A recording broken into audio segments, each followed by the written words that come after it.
Hi everyone, welcome back to my channel. Thank you so much for stopping by. I was going to put this topic to bed for just a little bit until the judgment is out, but I have received requests to talk about Jennifer Howell's declaration and all the other evidence in the form of text messages and emails that she has provided to Adam Waldman, Johnny's U.S. attorney. For those of you who don't know, Whitney Henriquez used to work for Jennifer Howell, and I suppose up until recently, they were incredibly close and considered each other sisters. In Whitney's statement and in her evidence, she testified that she lived with an employer for a time when things weren't good between her and Amber, and Jennifer is that employer. So as I said, Jennifer provided a declaration to Adam Waldman after being served with 2 subpoenas. And this was done on the 26th of July of this year, so during the UK libel trial. What I've been asked to comment on mainly in this video is whether this declaration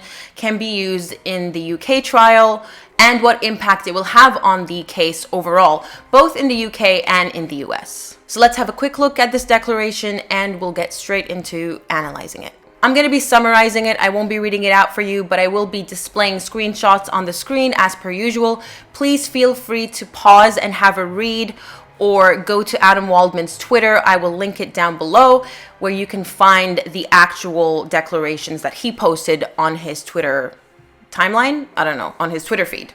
All right, so Jennifer's evidence is relevant to the staircase incident, which took place on the 23rd of March, 2015. So we've discussed this incident several times in great detail in several videos. But essentially, this is the incident where Amber punched Johnny and admits to punching him because she feared he would push her sister Whitney down the stairs. Jennifer's testimony completely throws that entire story out the window. According to Jennifer, Whitney went to stay with her, as I said, and she told her that it was actually Amber who was going to push her down the stairs, so her own sister, because she feared that Amber would kill Johnny. Whitney also allegedly told Jennifer that she had endured this sort of abuse, so physical abuse, from both her father and her sister Amber throughout her life, and that Amber is an incredibly violent person. Jennifer even stated that Whitney moved in with her because she was terrified of her sister. She stated that shortly after the incident in Australia, Whitney told her that Amber cut off the tip of Johnny's finger,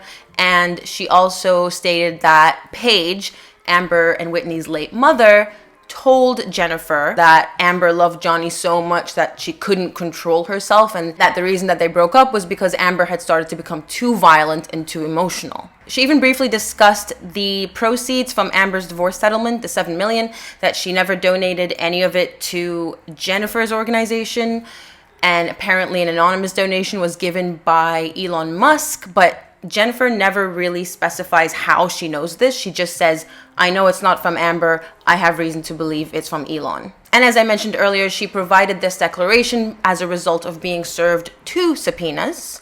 And finally, she says that there are other staff members within her organization that can corroborate what she is saying. And she has provided evidence in the form of text messages and an email to back her statement up.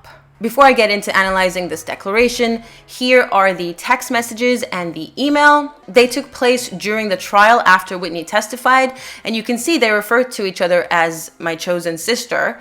So they were still close up until that point. And there's the email that Jennifer sent to Whitney after Whitney publicly stated that Jennifer is lying. And you can see in the email that Jennifer fervently denies this and says that she will do everything in her power to prove that she is not a liar. All right, first of all, this declaration is very heavily, if not entirely, based on hearsay, because Jennifer never witnessed any of the incidents. All she really talks about is what she was told by Whitney. Now, that's not to say that that's not reliable. It's not to say that it's not admissible, but hearsay is usually afforded little to no weight in terms of evidence.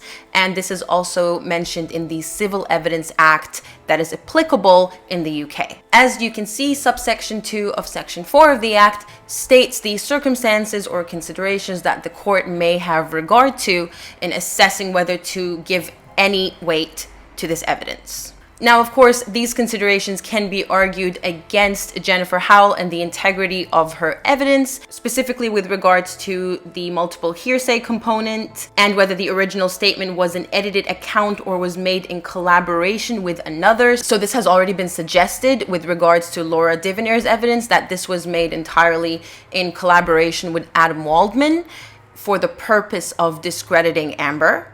An argument can also be made that Jennifer Howell has motive to conceal or misrepresent matters. This is a weak one, but the fact that Jennifer mentioned in her declaration that Amber never donated anything to her organization can be used as a way to prove that Jennifer has a vendetta or beef against Amber because she never donated her any money.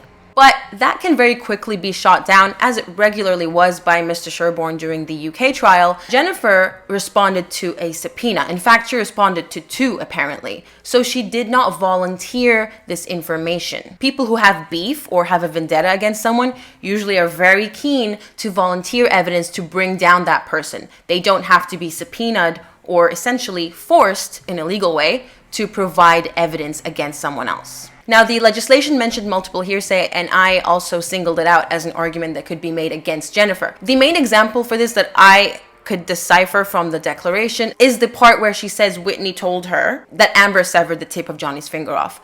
Whitney wasn't there in Australia, so whatever she told Jennifer was based on what Whitney was told by someone else. Now, this someone else could be anyone. It could be Johnny himself, it could be one of the medical professionals, it could be one of the bodyguards. The main thing to point out here is that Whitney did not directly witness it. She's just repeating what she was allegedly told. So that's what makes it multiple hearsay. It's kind of like Chinese whispers. The more people you put between yourself and the originator of the statement, the less likely it is that the statement that has been passed on is accurate or credible. In general, in the law, at least in my jurisdiction, hearsay is preferably first-hand. The other issue is with regards to Paige's evidence. Now, as I mentioned earlier in this video, and as we all know, Paige, Amber's mother, has passed away. I believe she passed away on the 1st of April this year.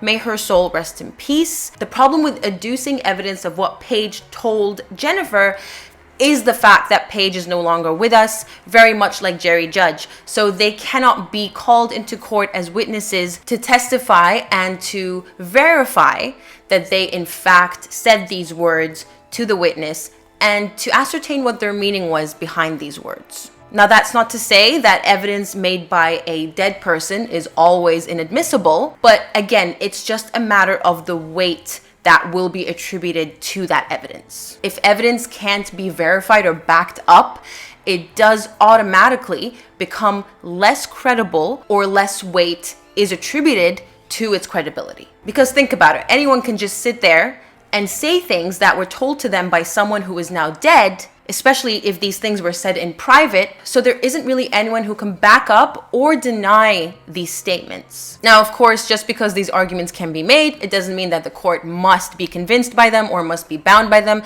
but they will take them into consideration when assessing the weight that is to be attributed to Jennifer's evidence. Now, this is one more witness who backs up or corroborates Johnny's evidence. The only discrepancy is Johnny never mentioned in any of his statements or even in his testimony that Amber was the one who was trying to push Whitney down the stairs. But that doesn't mean it never happened. Maybe Johnny had his back to the sisters when this was happening. Maybe Travis McGivern was standing in between them, which we do know he was, and blocked Johnny's view and couldn't see it. Or maybe it happened in a split second and Johnny just missed it. If anything, sometimes these slight inconsistencies contribute to the credibility of witnesses because it demonstrates that they didn't corroborate their evidence and they didn't conspire to make sure that everything they say is identical and aligned, which is very much the case with Amber's evidence and Whitney's and Raquel Pennington's. I know I've been saying throughout this trial that the evidence given by Johnny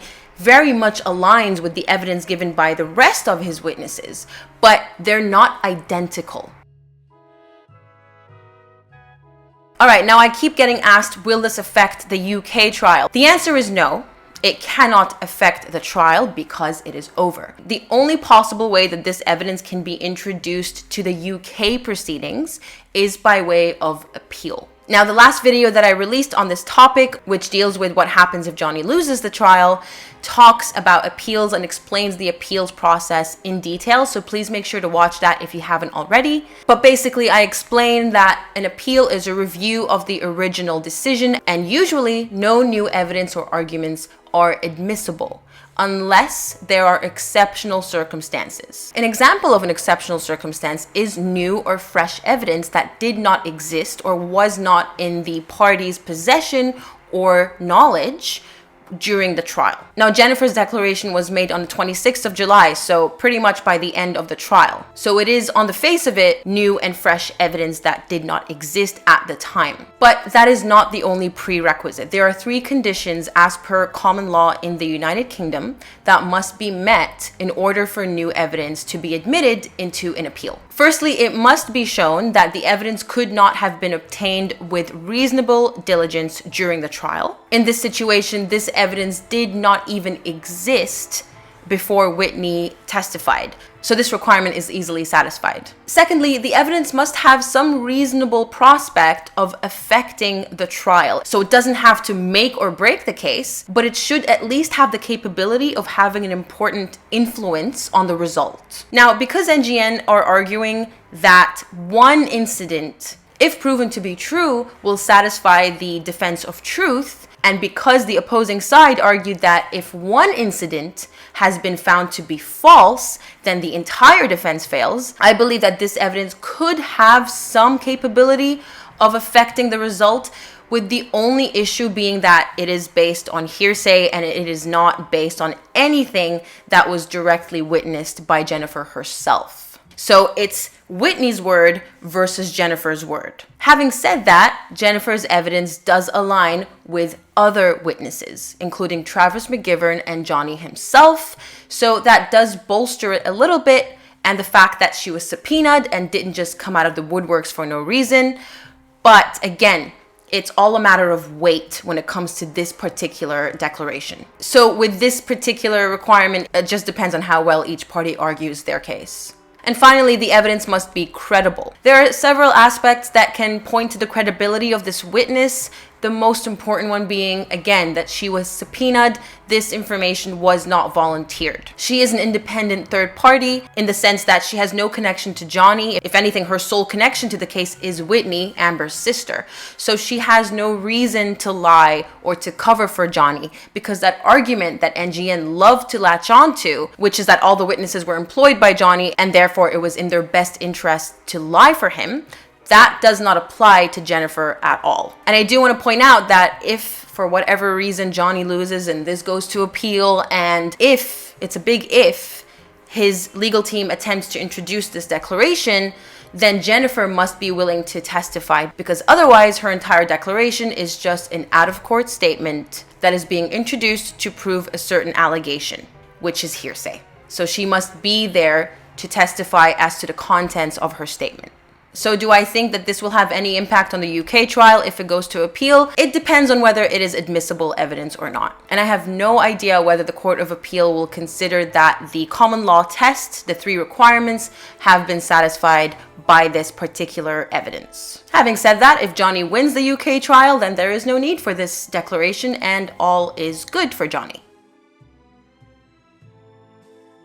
With regards to the US defamation case, I am going to assume that Jennifer Howell is 100% a witness to that trial and is now officially on the witness list simply by virtue of providing a declaration. She seems quite keen to prove that she's not lying as well, so I don't see any reason as to why this evidence will not be used in the US trial. However, I do believe that her evidence will mostly be used to discredit Whitney rather than to prove that the incident on the 23rd of March happened in the way that she said it did. And this is simply because Jennifer was not there. She did not see what happened on that staircase on that day. So to summarize, Jennifer's evidence will only be admitted or used in the UK if we get to an appeal stage, which there are hurdles to jump through, and then if this is considered to be new or fresh evidence that is admissible. In the US, it's not too late, trial hasn't started, there is no reason for this evidence to not be used.